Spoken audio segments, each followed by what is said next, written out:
नमस्कार बच्चों। हम पढ़ रहे हैं कक्षा 10 की गणित विषय की वर्कबुक, जिसमें वर्कशीट 1 और 2 हम कर चुके हैं। तीसरी वर्कशीट है, वो भी पहली प्रश्नावली वास्तविक संख्याओं से है। पहला प्रश्न हमें दे रखा है, निम्न में से कौन सी संख्या अलग है। हमें 4 ऑप्शन दे रखे हैं। इनके अंदर 3 ऑप्शन है वो तो एक जैसे हैं और एक ऑप्शन उनसे अलग है। अब यहाँ पर हमें रूट में संख्याएं दे रखी हैं। इसका मतलब जो संख्याएं हैं वो परिमेय या अपरिमेय होंगी। तो हमें देखना है कि इन संख्याओं में से कौन कौन सी संख्या परिमेय और कौन कौन सी अपरिमेय है। ए के अंदर हमें दे रखा है √3/2, तो 3 और 2 भाग के रूप में दे रखे हैं और दोनों ही संख्याएं इस प्रकार की हैं जो किसी भी संख्या का वर्ग नहीं है। तो जब कोई भी संख्या किसी भी संख्या का वर्ग नहीं होता है और वो वर्गमूल में दी जाती है तो वो संख्या होती है अपरिमेय। तो पहला ऑप्शन है उसमें अपरिमेय संख्या दे रखी है। ब ऑप्शन में हम देखें √16/4, तो 16 के अंदर 4 का भाग जा रहा है, तो पहले तो हम भाग दे देंगे। 16 में 4 का भाग जाएगा 4 बार और ये हमें दे रखी है वर्गमूल में 4 का वर्गमूल। तो 4 है वो 2 का वर्ग होता है, तो 4 का वर्गमूल हम निकाल सकते हैं, ये होगा 2 और 2 एक परिमेय संख्या होती है। तो ए ऑप्शन में अपरिमेय आ गई और ब के अंदर संख्या है वो परिमेय है। स में हम देखें हमें दे रखा है वर्गमूल में 2/5। ना तो 2 किसी संख्या का वर्ग होता है ना ही 5, तो ये हमारे पास वर्गमूल में ऐसी संख्या आ गई जो किसी भी संख्या का वर्ग नहीं है। ये संख्या होगी अपरिमेय संख्या। और द ऑप्शन में हम देखें √21/35, सबसे पहले तो 21 और 35 दोनों में 7 का भाग जा रहा है, तो 7 का भाग देंगे। 21 में 7 का भाग 3 बार जाएगा और 35 में 7 का भाग 5 बार जाएगा और ये वर्गमूल में दे रखा है। तो 3 और 5 दोनों ही किसी भी संख्या की वर्ग नहीं होती है और वर्गमूल में दे रखा है, तो ये संख्या होगी अपरिमेय संख्या। तो इनमें 3 संख्याएं वो तो अपरिमेय है और एक संख्या परिमेय है, तो अलग पूछा है हमसे, तो जो परिमेय संख्या है वो इन तीनों से अलग है, तो ऑप्शन सही हो जाएगा ब। आगे 2 नंबर प्रश्न में हमें दे रखा है, दो संख्याओं a और 18 का लय से 36 तथा मैं से 2 है, तो a का मान होगा। हमें दो संख्याओं का लय से और मैं से दे रखा है और उन दोनों संख्याओं में से एक संख्या a दे रखी है, इनकी एक संख्या अज्ञात दे रखी है। तो दो संख्याओं के लय से और मैं से के बीच में एक संबंध होता है और वो संबंध हमने पढ़ा है कि संख्याओं का लय से और मैं से है, इन दोनों का जो गुणा है वो दोनों संख्याओं के गुणा के बराबर होता है। तो एक संख्या तो हमें दे दी a और दूसरी संख्या दे दी 18, तो इनका लय से और मैं से का गुणा a और 18 के गुणा के बराबर होगा। अब जो चीजें दे रखी हैं वो रख देंगे। लय से दे रखा है हमें 36, तो लय से की जगह तो 36 गुणा में मैं से हमें दे रखा है 2, तो मैं से की जगह 2 और बराबर में है a गुणा 18। a का मान ज्ञात करना है, इसके गुणा में 18 है तो ये दूसरी तरफ भाग में आ जाएगा, तो 36 गुणा 2/18 और बराबर में बचेगा a। 36 के अंदर 18 का भाग जा रहा है, तो 18 का भाग 36 में जाएगा 2 बार।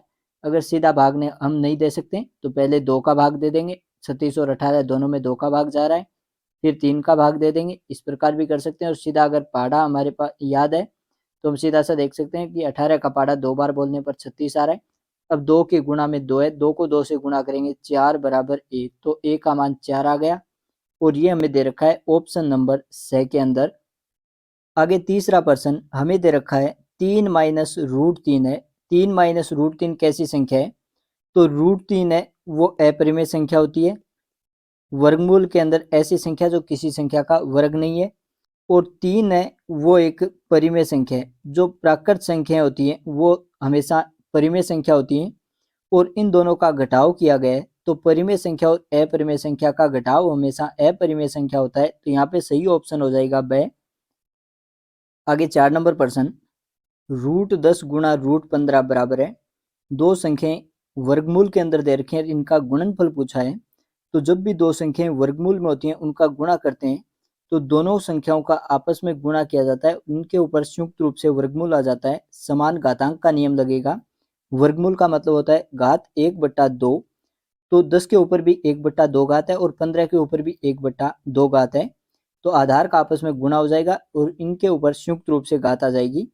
अब जब भी संख्याएं वर्गमूल के अंदर होती हैं तो हमें वर्गमूल ज्ञात करने का सबसे आसान तरीका ये होता है कि दोनों संख्याओं के गुणनखंड कर लें।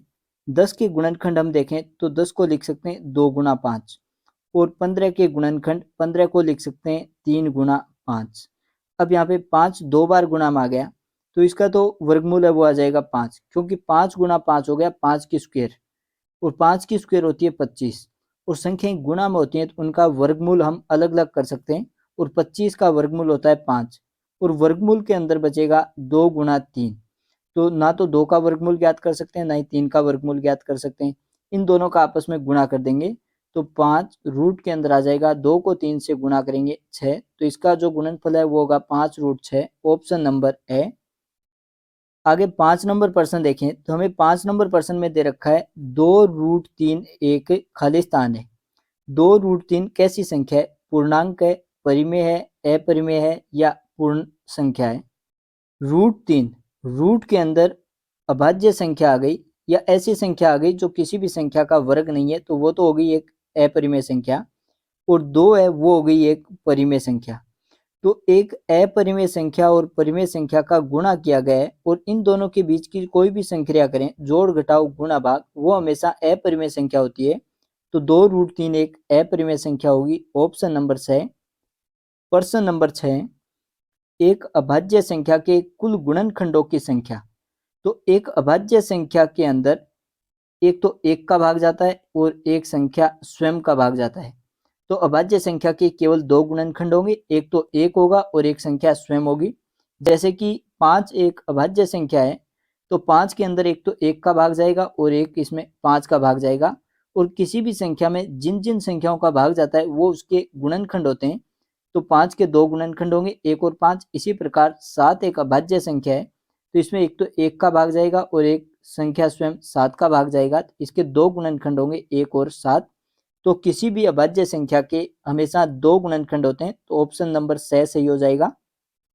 आगे 7 नंबर प्रश्न, अभाज्य गुणनखंड विधि द्वारा 96 तथा 404 का लय से ज्ञात कीजिए। 96 और 404 का लय से ज्ञात करना है, तो सबसे पहले 96 और 404 के हम अभाज्य गुणनखंड करेंगे। 96 के अभाज्य गुणनखंड करें तो 96 में इकाई का अंक 6 है, तो इसमें 2 का भाग चला जाएगा और 2 का भाग जाएगा 48 बार। फिर 48 में इकाई का अंक 8 है, तो इसमें 2 का भाग चला जाएगा और ये जाएगा 24 बार, 24 2 48। फिर 24 के अंदर इकाई का अंक 4 है, तो इसमें 2 का भाग देंगे। अलग से कॉपी में भाग देके भी हम देख सकते हैं कि 24 में 2 का भाग कितनी बार जाएगा। तो 24 में 2 का भाग है वो 12 बार जाएगा। अब 12 के अंदर इकाई का अंक 2 है, तो इसमें 2 का भाग चला जाएगा 6 बार। अब 6 के अंदर 2 का भाग चला जाएगा और 2 का भाग 6 में जाता है 3 बार, और 3 के अंदर 3 का भाग जाएगा 1 बार। तो 2 का भाग यहाँ पे हमने 5 बार दिया है, तो 2 को लिख सकते हैं 2 की घात 5, और 3 का भाग 1 बार दिया है, तो इसको गुणा में 1 बार लिखेंगे। फिर 404 के गुणनखंड करेंगे, तो 404 में इकाई का अंक 4 है, तो इसमें 2 का भाग चला जाएगा, ये जाएगा 202 बार। फिर 202 में इकाई का अंक 2 है, तो 2 का भाग चला जाएगा और ये जाएगा 101 बार। अब 101 है वो एक अभाज्य संख्या है, तो 101 में केवल 101 का भाग जाएगा 1 बार। 2 का भाग हमने 2 बार दिया है, तो इसे लिखेंगे 2 की घात 2 और गुणा में 101 का भाग 1 बार दिया है, तो गुणा में 101। अब हमें ज्ञात करना है इनका लय से। लय से ज्ञात करना है, तो जो भी संख्याएं हमारे पास अभाज्य संख्याएं आई है उन सभी को लिखेंगे। तो एक तो अभाज्य संख्या हमारे पास आई है 2, और एक अभाज्य संख्या है 3, और एक अभाज्य संख्या आ गई 101। अब लय से के अंदर सबसे बड़ी घात देखते हैं। तो 2 की अगर घात देखें तो पहली संख्या में 2 की घात है 5 और दूसरी में 2 की घात है 2। 5 और 2 में बड़ी संख्या 5 है, तो 2 की 5 घात आएंगी। 3 की हमें केवल एक घात दे रखी है, तो 3 की एक घात, और 101 की हमें केवल एक ही घात दे रखी है, तो 101 की एक घात। अब इसको आगे हल करेंगे, तो 2 की घात हमें 5 दे रखी है, तो 2 को 5 बार गुणा में लिखेंगे और फिर इनका गुणा करते हैं। तो 2 दुवे 4, 4 दुवे 8, 8 दुवे 16, और फिर 16 को 2 से गुणा करेंगे 32। तो 2 की घात 5 का मान होता है 32, और गुणा में दे रखा है हमें 3 गुणा 101, तो 3 का 101 से गुणा कर देते हैं, ये होगा 303। अब 32 का 303 से गुणा करना है हमें, तो 303 का गुणा 32 से करते हैं। पहले 2 का गुणा कर देते हैं, 2 तिये 6, 2 को 0 से गुणा करेंगे 0 और फिर 2 को 3 से गुणा करेंगे 6, फिर 303 का गुणा 3 से करते हैं, 3 का 3 से गुणा 9, 3 का 0 से गुणा करेंगे 0 और 3 का फिर 3 से गुणा 9। अब इनको जोड़ेंगे तो 6, 9 में 0 जोड़ेंगे 9, 6 में 0 जोड़ेंगे 6 और 9 में 0 जोड़ेंगे 9। इनका गुणनफल हो जाएगा 9696। तो 96 और 404 का लैस होगा 9696। आगे प्रश्न नंबर 8, सिद्ध कीजिए कि √2 एक अपरिमेय संख्या है। तो ये प्रश्न जो बोर्ड ने मॉडल पेपर जारी किया है उसके अंदर आया है, तो वहाँ पे इस प्रश्न को करवा दिया है, तो वहाँ से आप देख सकते हैं इसे। आगे 9 नंबर प्रश्न, HCF 306,657 बराबर 9 दिया है, तो LCM 306,657 ज्ञात कीजिए। ये प्रश्न नए सिलेबस के अनुसार तो प्रश्नावली 1.1 और पुराने सिलेबस के अनुसार प्रश्नावली 1.2 के अंदर क्वेश्चन नंबर 4 है, जो कि पहली प्रश्नावली के अंदर करवा रखा है इसको, तो वहां से देख सकते हैं। दूसरा, यहाँ पे हमें दो संख्याओं का HCF दे रखा है और LCM ज्ञात करना है। तो जब भी हमें दो संख्याओं का HCF या LCM देके दूसरी चीज ज्ञात करनी हो, तो वहां पे दोनों संख्याओं के लैसे और मैसे के बीच में जो संबंध होता है, संख्याओं के गुणनफल में जो संबंध होता है, वो संबंध काम में लेंगे। और वो संबंध क्या होता है कि दो संख्याओं का गुणा। अब यहाँ पे जो HCF दे रखा है वो 306 और 657 का है, तो 306 को अगर 657 से गुणा करेंगे तो ये इनके HCF और LCM इन दोनों के गुणनफल के बराबर होगा। तो 306 गुणा 657 बराबर HCF है, वो तो हमें दे रखा है 9, और गुणा में LCM हमें ज्ञात करना है। LCM ज्ञात करना है, LCM के गुणा में 9 है, दूसरी तरफ भाग में आ जाएगा। तो 306 गुणा 657 और इसके भाग में आएगा 9 और बराबर में है LCM। अब 306 और 657 इन दोनों का HCF 9 दे रखा है, और HCF वो संख्या होती है जिसका दी गई सभी संख्याओं में भाग पूरा पूरा जाता है। इसका मतलब 306 में भी 9 का भाग जाएगा और 657 में भी 9 का भाग जाएगा। दोनों में से किसी एक संख्या में 9 का भाग दे देते हैं। अगर हम 657 में 9 का भाग देंगे तो ये जाएगा 72 बार। 9 सत्ते 63, यहाँ से 2 शेष बचेंगे, 7 उतारेंगे 27, 9 तिये 27, ये जाएगा 73 बार। अब 73 को 306 से गुणा कर देंगे, तो 306 का 73 से गुणा करना है। पहले 3 का गुणा करेंगे तो 3 छक्के 18, हासिल लगेगी 1। 3 को 0 से गुणा करेंगे 0 और 0 में 1 हासिल जोड़ेंगे 1, फिर 3 का 3 से गुणा 9। अब 7 का गुणा करेंगे, 7 छक्के 42, हासिल बचेंगे 4। 7 का 0 से गुणा करेंगे 0 और 0 में 4 जोड़ेंगे 4 और 7 तिये हो जाएंगे 21। अब इनको जोड़ेंगे तो 8, 2 और 1 3, 9 और 4 13, हासिल लगी 1, 1 और 1 2 और 2 में 0 जोड़ेंगे 2। तो इनका जो LCM है वो हो जाएगा 22,338। आगे 10 नंबर प्रश्न, हमें दे रखा है अभाज्य गुणनखंड विधि द्वारा 72 और 120 का मैं से ज्ञात करें और फिर इनका ले से ज्ञात कीजिए। पहले तो हमें मैं से ज्ञात करना है, और मैं से ज्ञात करके अगर हमें ले से ज्ञात करना है तो दोनों संख्याओं के गुणा और ले से और मैं से के बीच में जो संबंध होता है उस संबंध से ले से ज्ञात करेंगे। सबसे पहले मैं से ज्ञात करते हैं, और मैं से ज्ञात करने के लिए सबसे पहले हमें 72 और 120 है इनके अभाज्य गुणनखंड करने होंगे।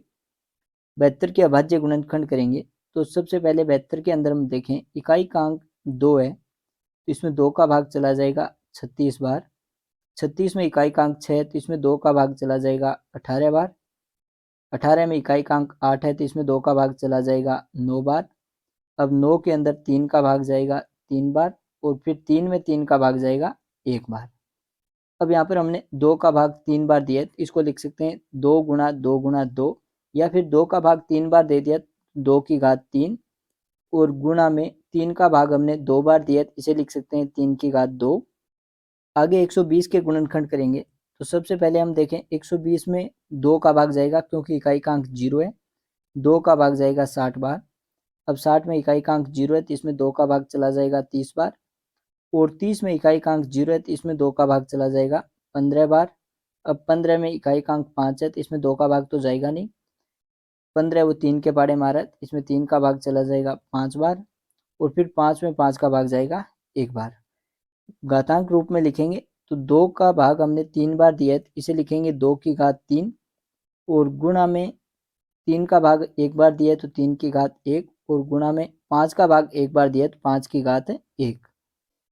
अब हम देखते हैं में से निकालेंगे। तो में से के अंदर जो समान संख्या दोनों के अंदर आई है, समान अभाज्य गुणनखंड आए, वो लिखेंगे। तो एक तो गुणनखंड जो दोनों के अंदर समान है वो है 2, और दूसरा जो समान गुणनखंड है वो आ गया 3। अब में से के अंदर सबसे छोटी घात लिखी जाती है। तो दोनों के अंदर हम 3 की घात देखें तो 3 की घात है वो एक में 2 दे रखी है और दूसरे के अंदर 1 दे रखी है। इनमें छोटी घात है वो 1 है, तो 3 की घात तो 1 आएगी। और 2 की घात देखें तो दोनों के अंदर 2 की 3 घात दे रखी है, समान घात दे रखी है। तो अगर समान घात दे रखी है तो वही आ जाएगी, तो 2 की घात आ जाएंगी 3।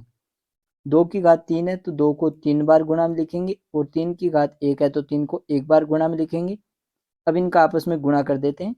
2 का 2 से गुणा 4, और 4 का 2 से गुणा 8, फिर 8 का 3 से गुणा 24।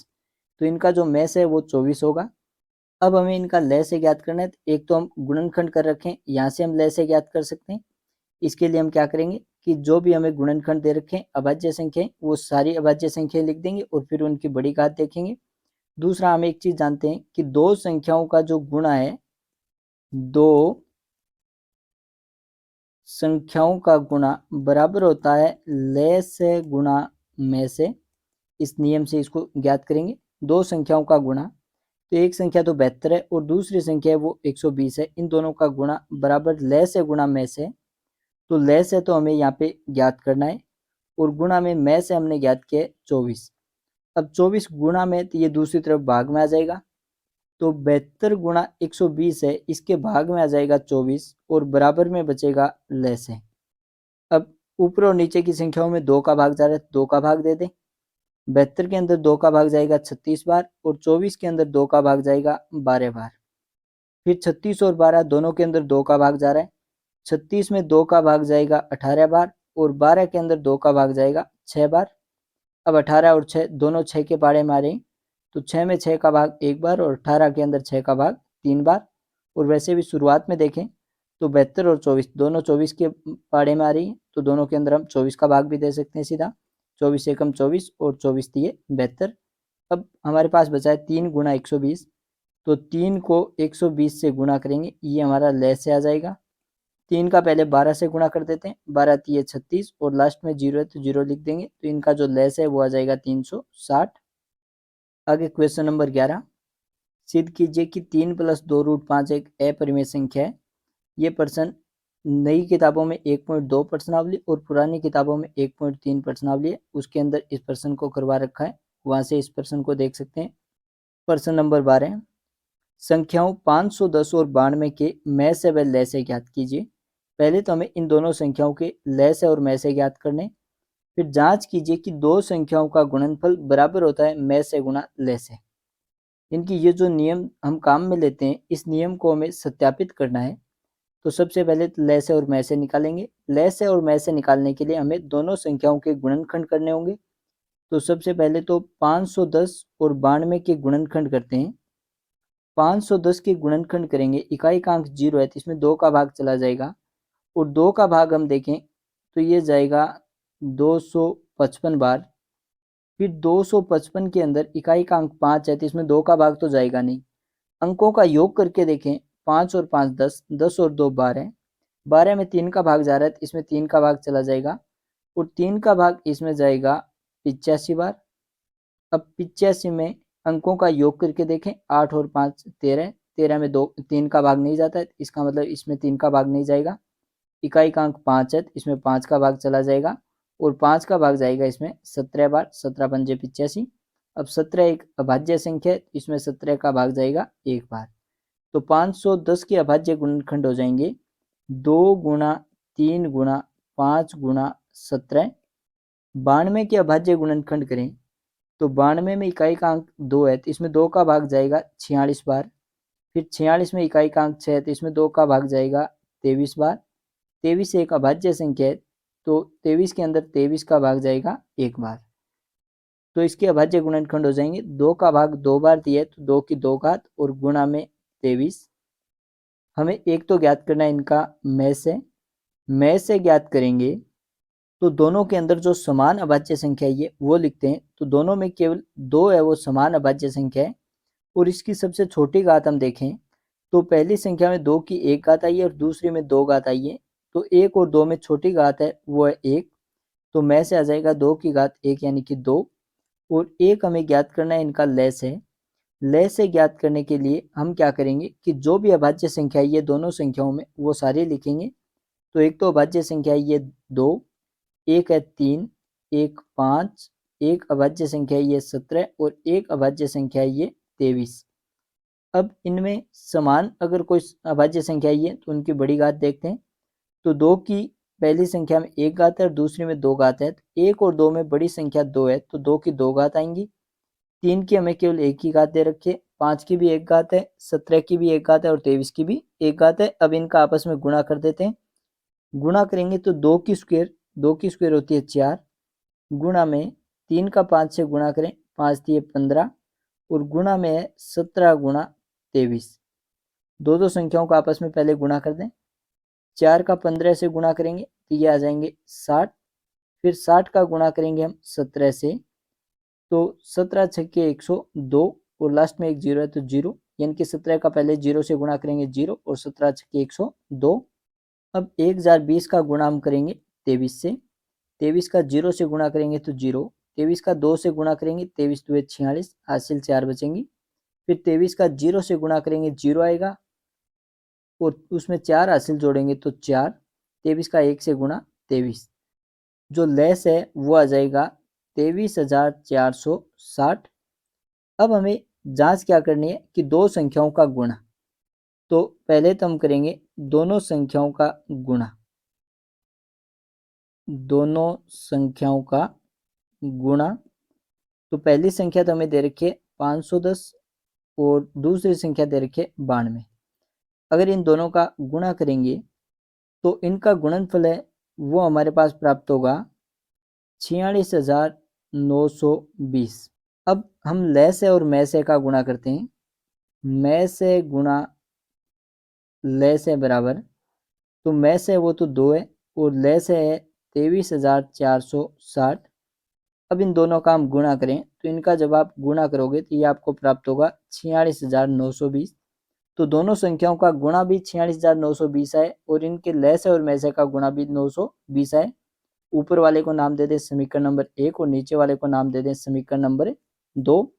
तो समीकरण 1 और 2 से हम लिख सकते हैं, समीकरण 1 व 2 से दो संख्याओं का गुणा, दो संख्याओं का गुणा। अब दो संख्याओं का गुणा है 46,920 और समीकरण 2 से 46,920 की जगह हम लिख सकते हैं में से गुणा लेस है और यही चीज हमें सत्यापित करनी थी।